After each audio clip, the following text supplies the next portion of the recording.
Қайырлы күн. Міне кезекті шлаушан алушылар келді, жігіттер. Міне дихан жігіттер. Осы шлаушан алып жатыр қазір. Жетісай Қалқозабай Мақтаралдан келіп. Ал енді осы шлаушан өсудегі мақсаттарыңыз қандай сіздердің? Диқаншылыққа біздің мақсатымыз, Құдай қаласа осы диқаншылыққа биогумусты өндіріп өзімізден. Осы диқаншылыққа беріп, мол өнім, таза өнім алу үшін осы мақсатта аватыр.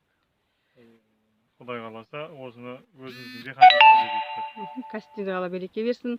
Негізінде біз жерімізді тыңайтуымыз керек.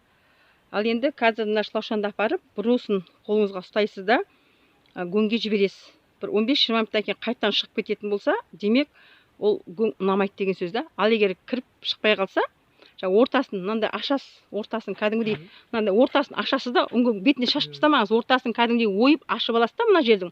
Сөйтіп сол жерге бүйтіп бөліп, жаңа 3 квадрат метр жерге былай бөліп осылап тастайсыздар шлаушандарды. Үстін жақсылап жауып тастау керек.